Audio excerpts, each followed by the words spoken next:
How do you find the y-intercept from a non-y is equal to mx plus b equation?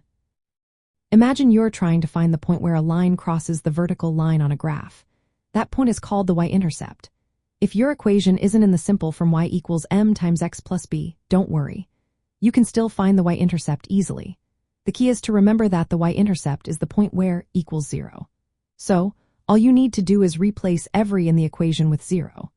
Once you've done that, you solve for y. The value you get for y will be the y-intercept.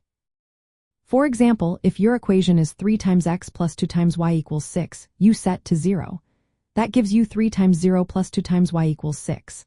Simplify it to 0 plus 2y equals 6. Now, solve for y by dividing both sides by 2. That gives you y equals 3.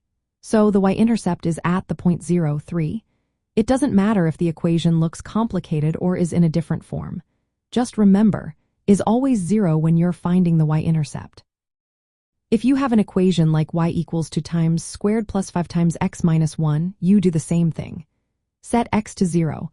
Y equals 2 times 0 squared plus 5 times 0 minus 1. Simplify it, 0 plus 0 minus 1. So y equals negative 1. The y-intercept is at 0, negative 1. This method works for all types of equations, whether they are linear, quadratic, or even more complex. When you set to 0, you're basically asking, what is the value of y when is not moving? That gives you the y-intercept directly.